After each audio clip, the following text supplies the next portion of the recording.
Alright, so there's a shit ton going on with VTuber agencies right now, and every single one of them are trying a lot of new and interesting things to make themselves be known. Newer agencies have developed their own strats different from that of Hololive and Nijisanji, each with varying levels of success.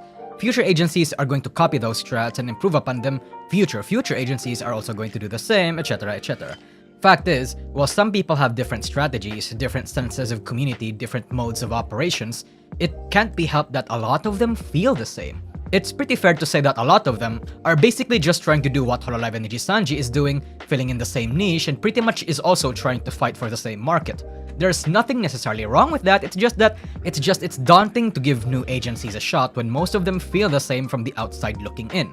And it's not that I blame them.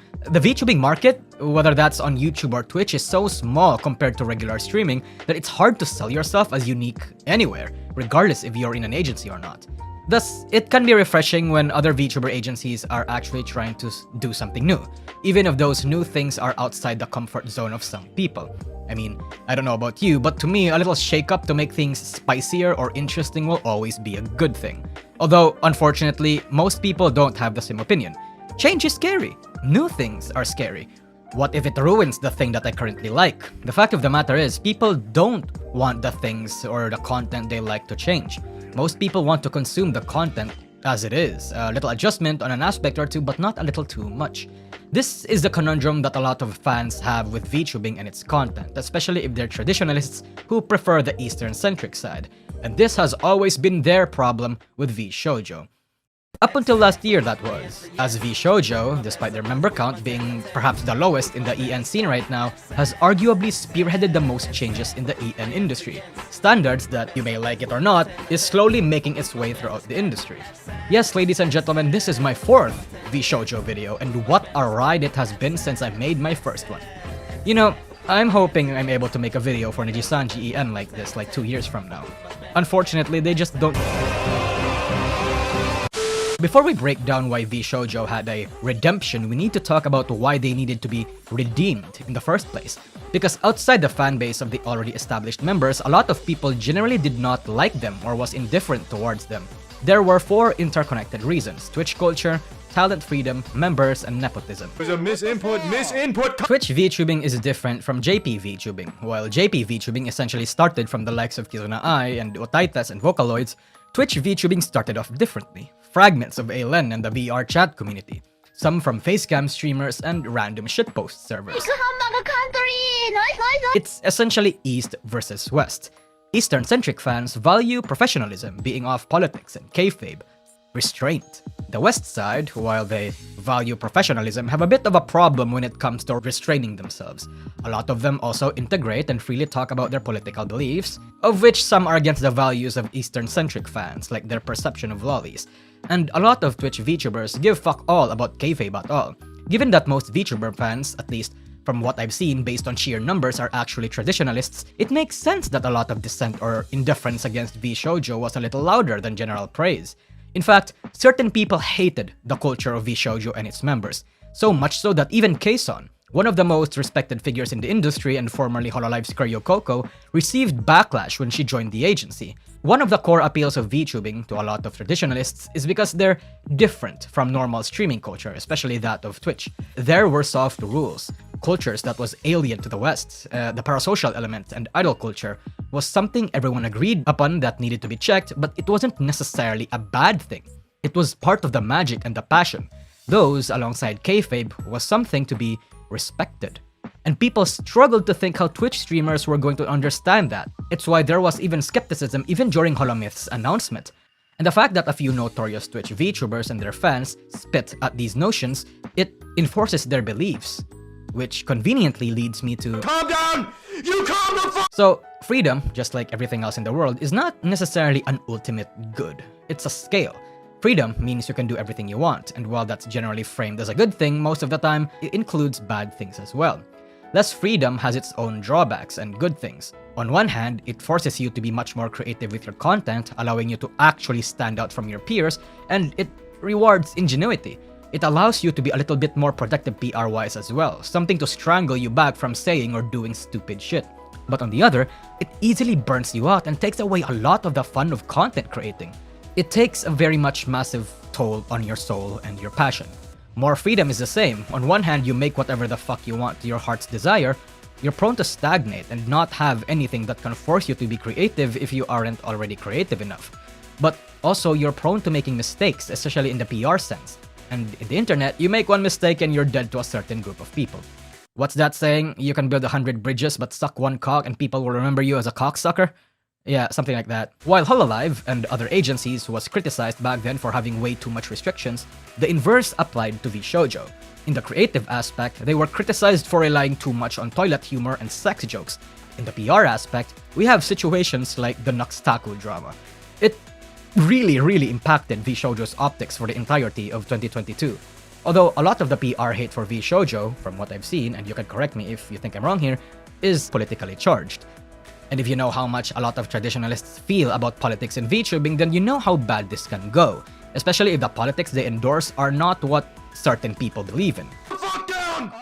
Nepotism isn't necessarily a bad thing. There's a lot of pros and cons, of which we won't get into this video, and a lot of people have thrown VShojo this criticism, and I think it's not necessarily nepotism itself that people dislike, it's the consequences of nepotism. I mean, some people do generally think that nepotism is a core reason. Even I have expressed that I did not like this aspect of the company, that they only platform people that were already established, especially because they had this whole audition call back in the past, which misled a lot of hopefuls that they might have the same opportunity as everyone else. It's that deception that made them think they were actually going to take new people in. Instead, they only took in familiar acquaintances of theirs, making it feel unfair. But the more I browse through countless critical points and criticisms surrounding VShojo, the more I realize that, again, it's not necessarily the nepotism itself, it's the consequence of the nepotism. There's this popular phrase that was being thrown around back then, "I hope your Oshi joins VShojo."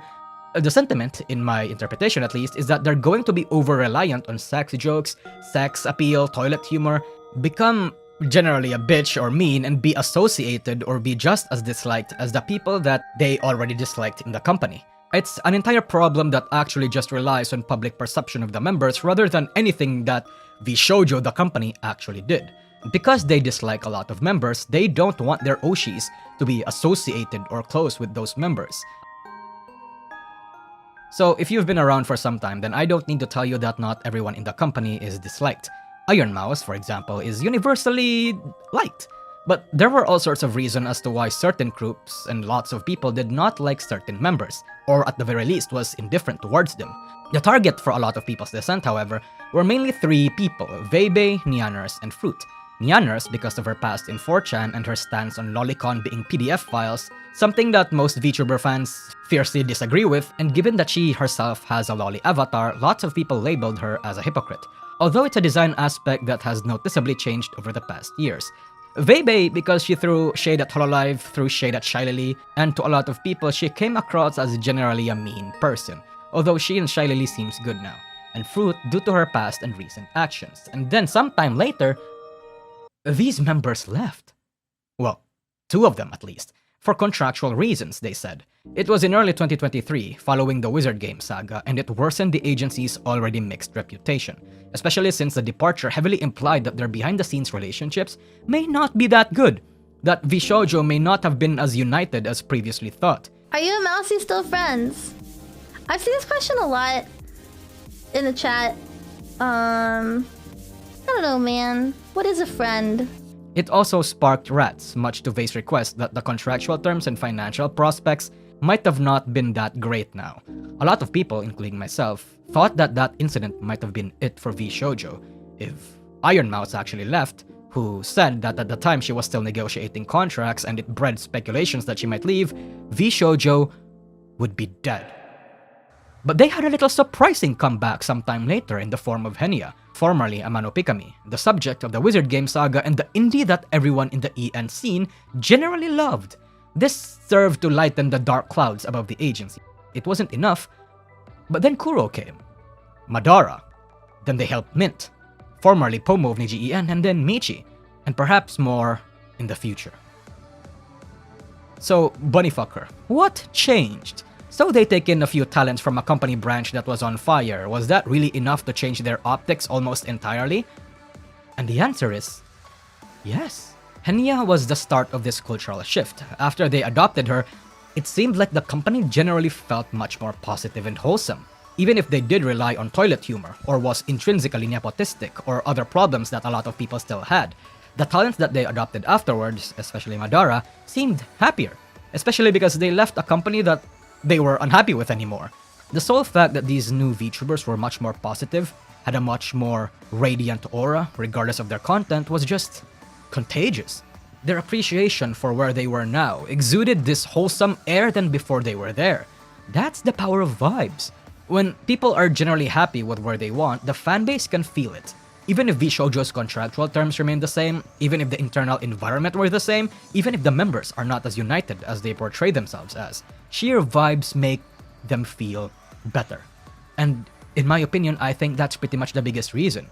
Yes, I can say all sorts of things, like the fact that a lot of agencies were exposed and were compared to them, all sorts of things, which are good reasons, don't get me wrong, but vibes was fundamentally why public opinion turned around. And I think that's important for any agency in the industry now. Even I find myself actively looking to see what they're up to these days. An agency doesn't need to tell people that they have much more to offer or that they're better than their competitors. As long as people can see that their VTubers are content and are being taken care of, that's really all it takes to be generally smiled upon. VShojo pretty much has embraced the fact that they're exclusive and that they're a retirement home for VTubers. Yes, they do a lot of toilet humor. They scrap their audition model, it seems, and to me at least, they're trying to say that there's nothing wrong with that. And in a way, I respect that a lot better. A key part of VShojo's visuals in their teasers and media is their invitation letter that you are invited to be part of this certain group. And I think that's telltale of how they want to be framed and what their operations look like. VShojo is exclusive, where only people that they are associated with can be invited. VShojo is not your standard agency, so I've realized some time ago that because they're not like everyone else, I think they shouldn't be viewed with the same lens as everyone else, for better or worse. Their model has inherent flaws that are traditionally other agencies' strengths, such as their PR management. They have strengths that others view in traditional VTuber agencies as flaws, such as the fact that they can bring back beloved VTubers and let them keep their IP. For a long time now, people, including myself, have criticized VShojo using traditional agency standards, and I've come to realize that because they're different, perhaps I should stop doing that. Because again, they're not a traditional agency. I've come to stop judging them with traditional agency lens. When people talk about VTuber agencies, VShojo pretty much becomes the exception, in my opinion. I suppose that begs a question: what sort of lens and standards should we criticize and gauge VShojo's performance and influence with, if not under traditional agency lens? They're pretty much the only agency in the EN scene that's like this, so there's nothing to compare it to. The closest we can compare it to is content houses or influencer networks who really only take in established creators like FaZe Clan or OTK. But in that case, can VShojo really be considered a VTuber agency at this point? If they're the only agency that's like this, then are they really what we consider a VTuber agency? I will let you ponder on that question, but for the sake of this video, which is already coming to a close, I'll still keep calling them an agency. I said this a while ago, but the reasons why disliking agencies with fewer members like VShojo compared to Nijisanji or other agencies with a lot of members all has to do with scale. Because of VShojo's small scale and interconnectedness, you dislike 5 members of VShojo, you hate a significant percentage of the company, compared to, say, Nijisanji, who has infinitely more members where it's easy to avoid the people you don't like. Unlike Niji or Holo or other traditional VTuber agencies, management is not something people can criticize VShojo for, because we don't feel the arm of management getting in the way of what the talents can do, say, or dictate, or what their content will be like. In fact, the lack of that arm was what people disliked. The metric to judge VShojo's optics, whether or not you like them now, is really only their culture and the members. The members just learned to not cause or incite situations in recent times. Well, that and the fact that former Niji members have testified about their experience in their former company. This was essentially why the nepotism that a lot of people have given them so much flack for in the past has actually become a good thing. In the past, people disliked a fair few of VShojo's members. Nepotism essentially meant that they were automatically included or associated with the bad connotations that hung over those disliked members. Now, the nepotism is being perceived in a better light because it saved beloved VTubers from their past agencies, given them a home, and now gets automatically included with those positive vibes. I think other VTuber agencies should be afraid of VShojo, that VShojo can easily snatch their talents if they make those talents unhappy and decide to graduate, provided of course they were friends with VShojo members and are of strategic importance to the company.